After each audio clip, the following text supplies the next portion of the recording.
Foodies, kelezatan kuliner Minang memang sudah mendunia. Apalagi sejak rendang menyandang predikat sebagai salah satu kuliner terenak di dunia. Nah, di daerah Serengseng, Jakarta Barat, ada warung nasi kapau yang punya rasa otentik banget. Siap-siap ngiler ya ngeliat aneka menu Minang yang menggoda. Hai Foodies, aku mau ngasih satu pantun nih. Jalan-jalan di tengah gerimis, jalannya pakai sepeda. Nah, kalau siang gini, enaknya makan apa ya Foodies? Gimana kalau nasi kapau aja? Kira-kira nasi kapau mana ya? Ini dia nih, nasi kapau Uni As Reformasi. Gimana di dalamnya? Ayo kita lihat. Uni As, pemilik warung makan ini telah menjalankan usaha nasi sejak tahun 98, tepatnya 2 hari menjelang reformasi. Makanya warung ini dinamakan Nasi Kapau Uni As Reformasi.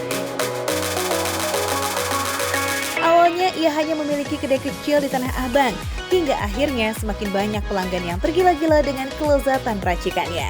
Kini warungnya semakin luas dan memiliki berbagai menu otentik yang tentunya rancabana. Ini langsung Uni As. Wah, Uni As Foodies. Kita beruntung banget nih bisa langsung ketemu sama pemiliknya. Ini udah berdiri atau udah sejak kapan nih? Dari tahun 98. 98, dan ini selalu rame. Alhamdulillah. Alhamdulillah selalu rame, dan menunya ini luar biasa ya. Pilihan menu di rumah makan kapau memang biasanya lebih beragam jika dibandingkan dengan rumah makan Padang. Nah, kalau ngeliat kayak gini sih biasanya bakal lapar mata ya, dan pengen pilih semuanya. Nah Foodies, meskipun nasi Padang dan nasi kapau sama-sama berasal dari tanah Minang, tapi keduanya memiliki beberapa perbedaan loh. Kalian tahu apa? Contohnya nih, dari tata letak lauk pauk. Kalau di rumah makan Padang, lauk pauk ditaruh di dalam piring keramik cekung dan ditata bersusun dalam etalase kaca di warung nasi kapau. Dan lauk pauknya itu dijajakan di meja bertingkat. Dan biasanya penempatan sayur berkuah ditaruh di bagian paling depan dan lauk kering di bagian belakang.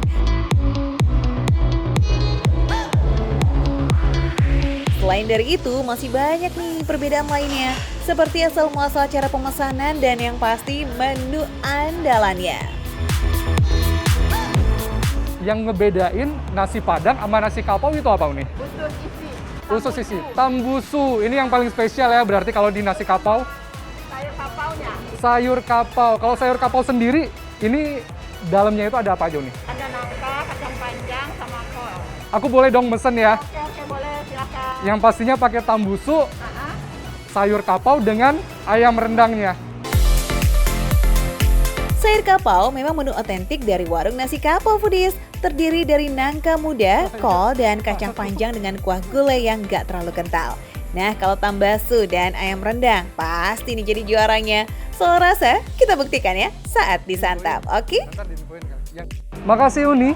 Ya. Hai Foodies, jadi ini porsi yang sangat pas ya untuk makan siang.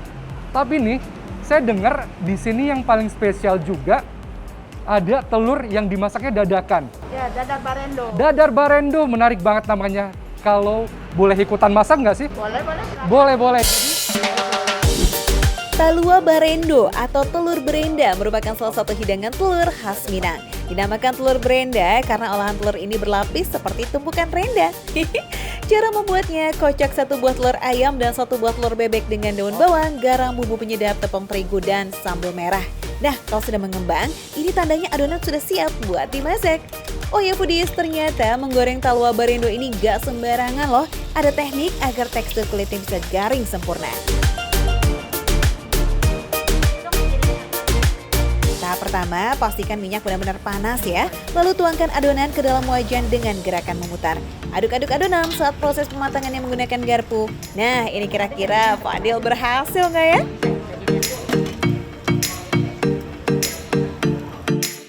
Lumayan ya, tapi nggak semenarik biasanya. Jadi memang harus kita serahkan kepada yang lebih ahli. Ini, Uni, saya serahin. Oke. Nggak apa-apa ya Dil, namanya juga pemula. Nah, selain lauk pauk utama, nasi kapau Uni As Reformasi ini juga punya menu yang gak kalah lazis, yakni bubur kampiun.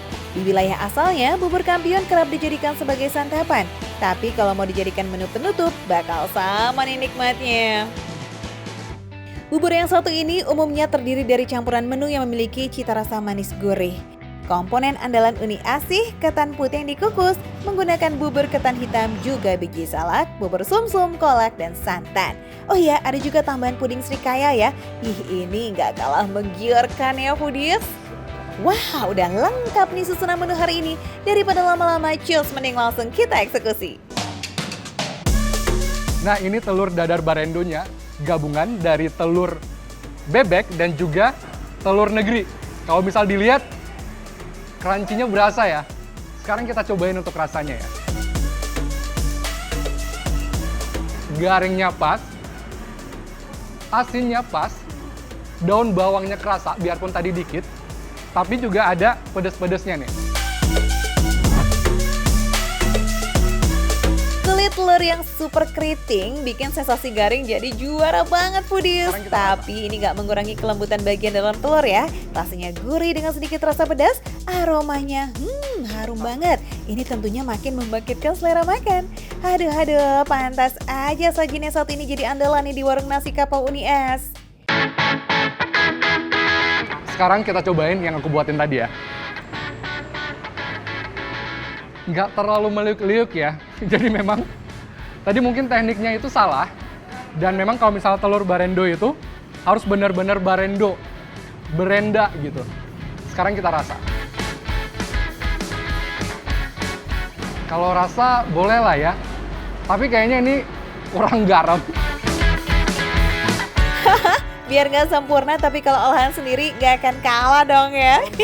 Yuk kita lanjut ke menu utamanya. Ada gulai tambah Suni Foodies, gulai khas dari warung nasi kapau yang berkuah kental dan terdiri dari usus sapi yang diisi dengan telur kocok dan tahu berbumbu. Lama benar.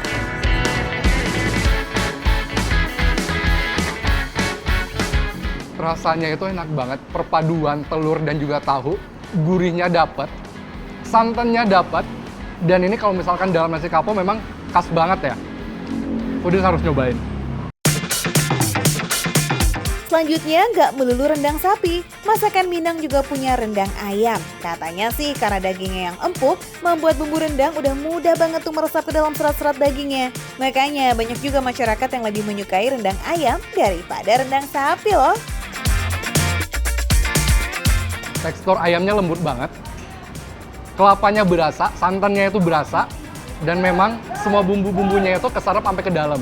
Nah, yang paling spesial juga di sini ada yang namanya sayur keciwis. Coba kita rasain. Daunnya dicampur dengan sayur, itu pas banget. Nggak kelat sama sekali. Wah, kelezatan kuliner Minang memang tiada duanya. Makin nikmat kalau nasi, bumbu, dan lauk pauknya diaduk-aduk dan dilahap dalam satu suapan. Lama benar. Nah, kenyang udah ya foodies serta puas nih menikmati santap siang. Lanjut ditutup dengan bubur kampiun. Sedap. Manisnya pas, gurihnya pas, kombinasi srikaya sama bubur sumsumnya itu cocok banget. Apalagi kalau disiram kuah kolak pisangnya. Dan yang bikin netral di sini adalah adanya ketan hitam sama ketan putihnya. Jadi nggak bakal terlalu manis. Jadi untuk kamu yang nggak mau manis-manis banget, boleh nih rekomendasiin untuk nyobain bubur kampiunnya. Jajaran menu lazis ala tanah Minang yang otentik kayak begini emang bikin penikmatnya lupa daratan. Nah, dari semua menu rekomendasi kali ini nih, menu mana yang jadi favorit Fadil nih ngomong-ngomong? Makan receh, menu receh, tapi rasanya gak recehan. Kita lanjut makan ya foodies.